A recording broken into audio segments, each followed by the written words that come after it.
Here we are, we're back. Took a couple weeks off for the holidays, recuperate, you know how it is. We got this cook we're gonna do here in a couple days. We got a USDA choice Packer style vacuum brisket. It says USDA choice, and if you're not too sure, on the back side here also has a label. Looks pretty trim through what you can see through the plastic. They did take off a little too much fat here, but that's okay because this is the brisket point, so it's already fatty enough. It shouldn't make a big old difference on here. I am gonna trim a little bit of this fat right here, thin it out, bring it out to probably about a 1/4 inch or so. I'm not too sure. We'll try to even it out, take off some of this fat on the top side right here, because really this fat on this side, it doesn't really make a difference when you're cooking a brisket. It's really the fat on the bottom side, because you already have the intramuscular fat that's going on in there.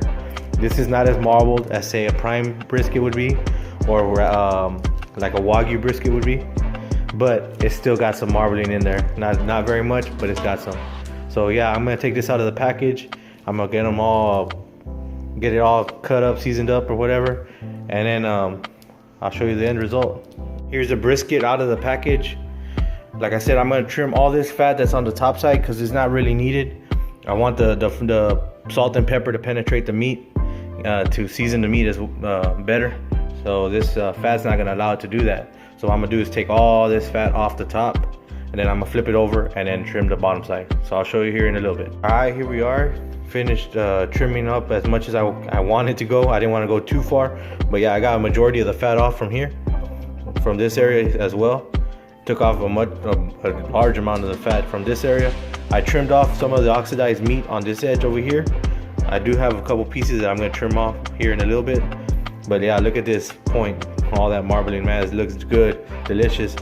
Here's the flat, still got some nice marbling in there. So yeah, we're looking good. This is where I kind of want to be. Maybe I could trim it a little more, but I'm gonna go just take it like this. Like I said, this is not a competition brisket.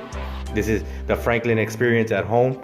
So yeah, I'm gonna do it like this, and then season it up, and then put it in. But right now we're gonna trim the back side. Here's the top side trimmed up. I trimmed out from this section right here. It had a big old bulge of fat just sticking out. We don't need all that fat. We just need to kind of keep it even, flush with this.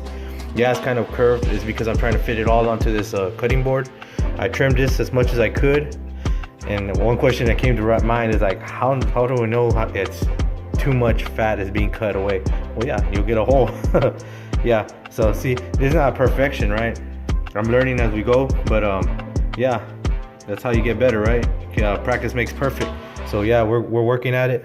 I trimmed off quite a bit from here. It did have quite a bit of fat on this side, but I don't want to go too deep. Like I said, I don't want to make holes and ruin the fat cap on this side.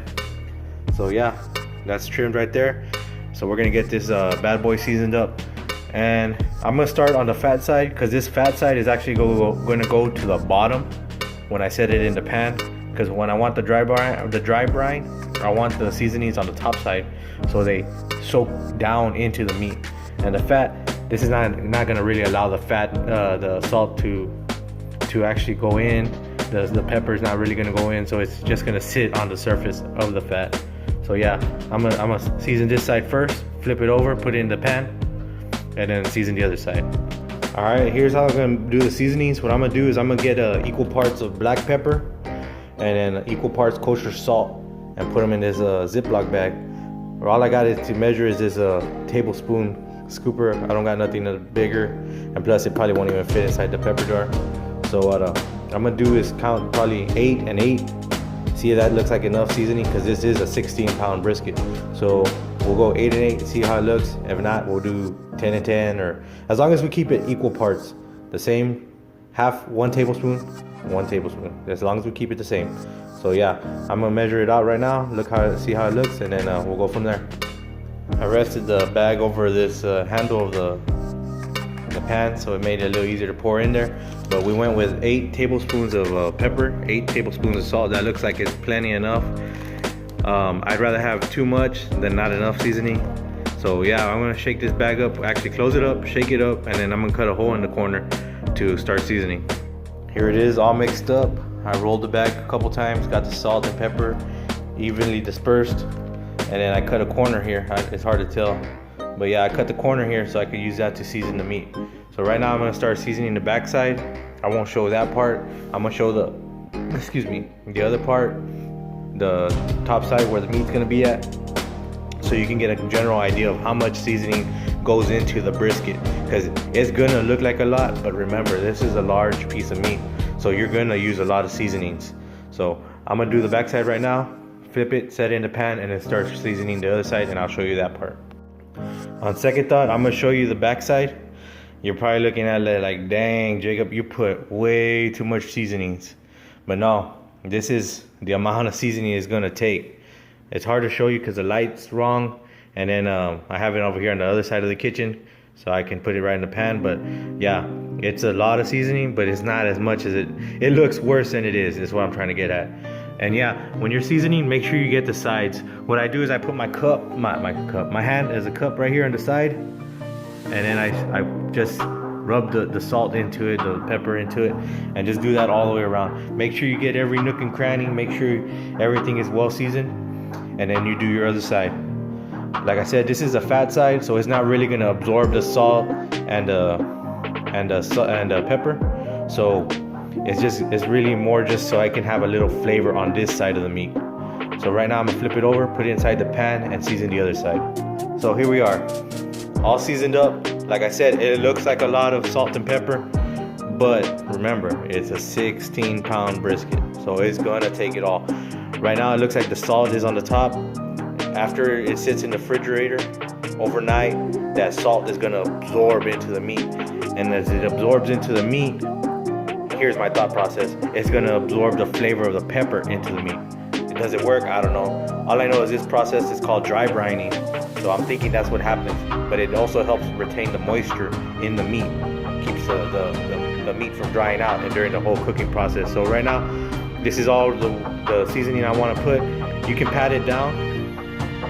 I don't really like to pat it down because it's gonna absorb by itself. You know what I'm saying? So yeah, set this in the refrigerator. Let it sit overnight, 24 hours, 4 hours, an hour, whatever you want to do. I like to leave mine overnight.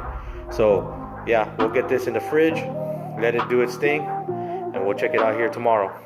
Also, P.S. if you dirty everything in your house, just a quick note,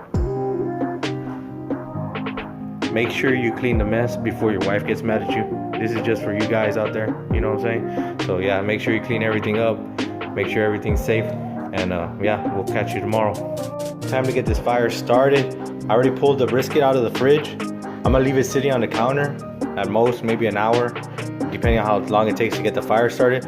You can see on the spots where the salt got absorbed into the meat, the spots where the salt didn't get absorbed means it has the sufficient amount of salt, so it's not gonna penetrate any accept any more salt into the meat. So see, like here, this is the fat, that fatty area that connects the point to the flat, so it didn't really absorb the salt. But it doesn't matter, that salt is gonna probably fall off because when we flip this, the fat side is gonna go on the top, the meat's gonna go down on the grill. So yeah, right now I'm gonna go get the fire started, get everything going, and then I'm gonna put this bad boy in the grill. Got the pit rolling, got the fire where I kinda want it, running at 225, probably go up to about 300, but we're gonna keep it between 225 and 300. Got the brisket, it's been sitting on the counter for about an hour, not too long. So right now we're gonna put it in. Remember, we're gonna put the meat side to the bottom, and I'm gonna put the point towards the fire, so it gets the brunt of the heat. Because this is a thinner piece right here on this side, so I want that to not hit as much heat because it will dry out. And since this has a lot of marbling on the inside, because it's a point, it'll be okay with the fire on the fire side. Halfway through, or maybe after we finish wrapping it in the foil, then we'll turn it around. But until that point, we're just gonna run it like that and just keep the fire going. Like I said, 225 to 275. So here we go. And remember, we're gonna put the probe in the thicker side, which is gonna be over here in the point again. And once that probe hits 160, we're gonna take it out, wrap it up in foil. So here we go, 16 pounds. I'm looking at probably a 16 to 18 hour cook. See how this goes. All right, we'll catch you here in a little bit.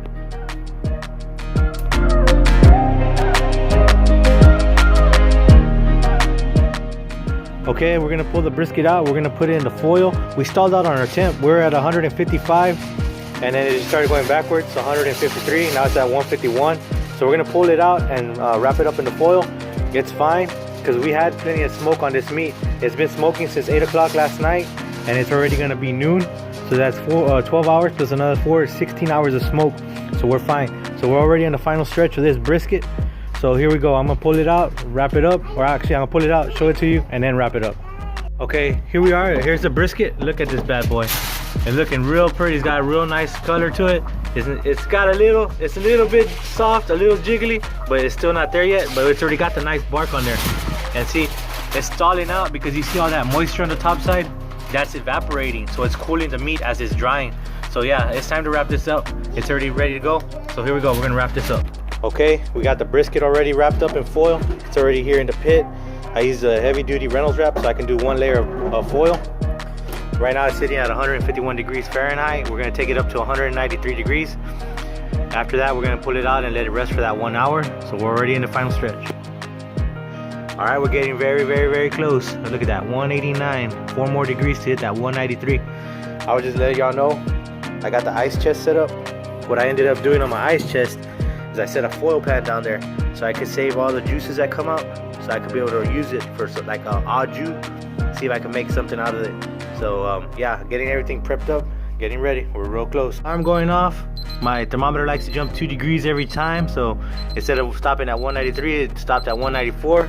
So we're gonna pull this out of the barbecue pit. Look at that foil, it got all that smoke on it. We're gonna put it inside this ice chest and let it rest. I'm gonna give it about an hour, maybe an hour and 15. I don't know, we're gonna see. I want the temperature to come down so when I start cutting into it, it's not gonna be hot, burning hot. So we're gonna put it in here, let it rest. Here we are. Finally hit the hour, 15-minute rest period. So the thermometer, you can see it only dropped a few degrees to 185 degrees. It's time to pull it out from the ice chest. See the steam? It's still piping hot. What I'm gonna do is get this pan out. Set this pan up on the stove. I don't really want to put it here because it's still hot. And then we're gonna open this up. All the juice that falls out, I'm gonna let it fall into this pan so I can use it. Like I said, I'm gonna try to make an au jus. So for tomorrow, maybe if I make a chopped brisket sandwiches or chopped brisket tacos, I can have that for tomorrow. Okay, here's the brisket. Here it is in all its glory. I know it looks, look at that, like jello. That means we did a good job. There's still some moisture up here in the top. I could have drained it out so it dries out so we can get a nice bark in these areas, but it's fine. This is not a competition brisket. This is a brisket we're making at home to enjoy for us. So right now I'm gonna get it and transfer it over to the cutting board.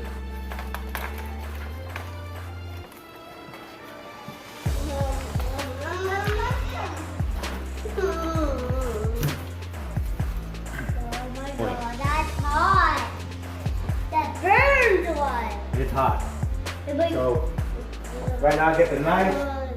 We're gonna get the money shot like always, because everybody loves a good brisket, right? Especially when it's nice and juicy. So here we go, right through the middle. We're not, like I said, this is not a competition brisket. This is a brisket at home. So right now I'm gonna cut it just to cut it, and we're gonna see that nice juiciness, that smoke ring. Cuts like butter. Mind you, this is a choice grade brisket. Nothing special here. Look at that. Oh man, that's money right there. So right now I'm gonna start cutting this up, start serving, and we're gonna eat. You see the bend test? Folds over on itself, pulls apart like nothing. Look at that, soft, money. Also, look at it, got a real nice smoke ring. Mind you, this is the lean part of the brisket. So there's very little intramuscular fat in here. So right now I'm gonna cut this up like I said, and then I'll cut you a piece of the moist so you can see the point section of the brisket. Here's the point section of the brisket. You can see this side this is where all the fat's at, because you can see the fat is in there.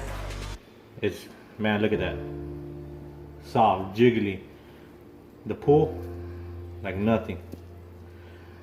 But you can tell that this side has a fat cap because the smoke didn't penetrate the fat. The fat did change color, but the smoke didn't get to the meat. But that's okay, because this is the point section of the brisket. That was to be expected. So yeah, everything's cut up. This is enough for now. If we get hungry, we'll cut some more up. But yeah, this is my brisket, and we're gonna eat.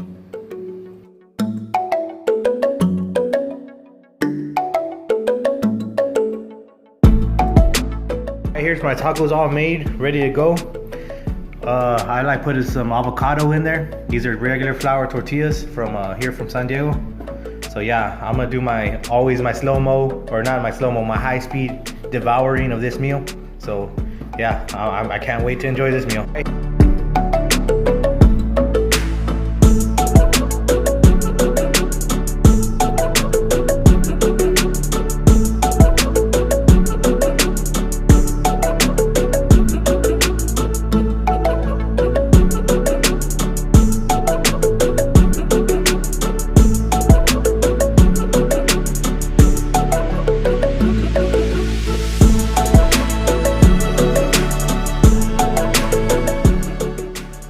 Yeah, how y'all like that one? That brisket looked delicious, right?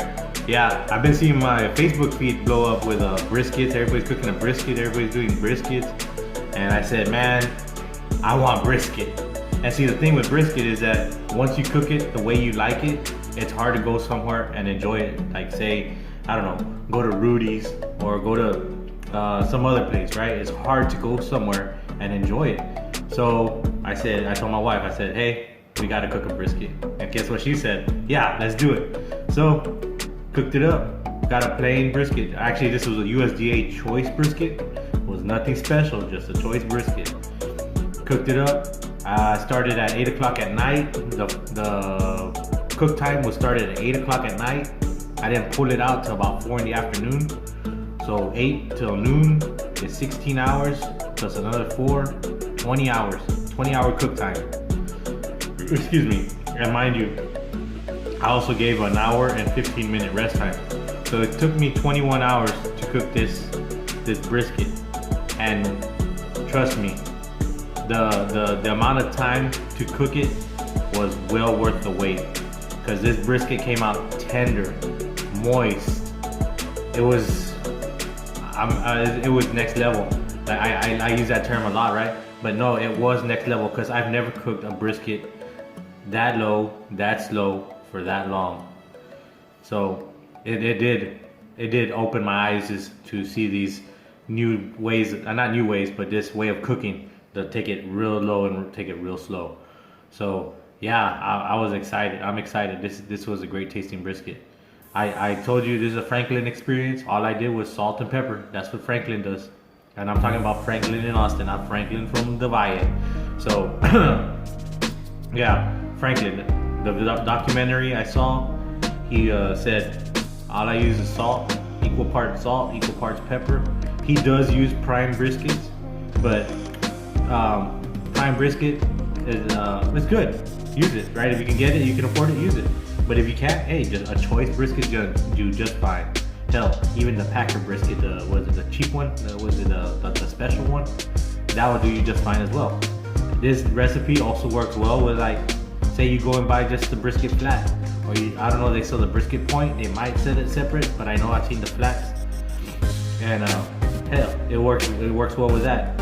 Would I recommend you do it in the oven inside your house? You can do it. I guess what you're looking for when you do it something like this, low and slow, is the flavor of the smoke. The smoke is where it's at, because inside the oven, excuse me, it's like you're eating at a restaurant. It's just gonna be beef. And now, don't get me wrong, beef is great, way better than chicken, right? So, yeah, would I recommend cooking a brisket? I guess this is the review part. Would I recommend cooking a brisket? Yeah, you have to try it if you got time to do it. Because trust me, a brisket is not something you just do in a couple hours. You could, because there is a hot and fast method of cooking a brisket, but I would rather do the low and slow. This came out, I'm not gonna lie, amazing. Also, I used foil for the wrapping instead of using peach paper. But like I recall from that documentary that I saw with Franklin, when he first started out, that was what he was using. He was using foil. Then peach paper came around and he started using peach paper. So Franklin got famous on using foil. I guess if you understand what I'm trying to say. So why would you use something just because he swapped over to peach paper if he's already famous for using foil? So my thoughts on peach paper, like I said on the previous video, I think it's just a fad. To me, it stalls out the meat. It doesn't really do nothing for it. The bark, yeah, the bark on this brisket still came out good, even though it's foil. But I've seen recipes online where they say 4 hours of smoke, then wrap it to the temperature. I didn't do that. I took this from 8 o'clock till I believe it was noon when I wrapped it. So it was at 16 hours of smoke. So it did get to penetrate the meat. It did get to harden the peppers. It did get to develop that bark. So it doesn't get soggy, doesn't fall off, doesn't run off like a roast. I'm sorry, a roast. So yeah, this brisket, like I said, you gotta try it. Do it Franklin style. First you get Franklin style, you get that one right, then you can start messing around, making your own marinades, injections. I don't do injections. To me, that's blasphemy. But yeah, do your injections, your marinades, your rubs, whatever you want to do, and then just experiment from there. Because like I say in all my videos, no recipe is perfect, even Franklin's, right? It's up to us to cook them, try them, like them. We don't change them, whatever. Nothing's ever written in stone. We just keep on going forward, make our little adjustments, and enjoy it. So this is me saying, hey, hit that subscribe button, hit that little notification bell, share this video, like this video, leave a comment down below, and we'll see what happens when we cook on the next video. I know a buddy of mine did a filet mignon, so we'll see if we can cook some filet mignons. Anyways, this is Jacob saying peace.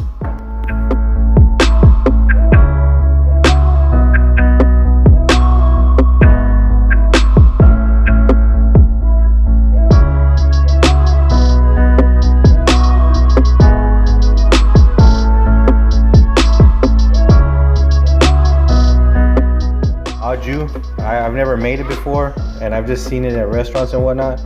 So what I did, I got the drippings from the brisket that stayed left over in the pan, put them in the pan to reheat, and then I added some onion powder, about a teaspoon, and then some garlic powder, about a teaspoon, and then about 2 tablespoons or teaspoons, I'm not too sure, whatever each line in the butter means, of butter.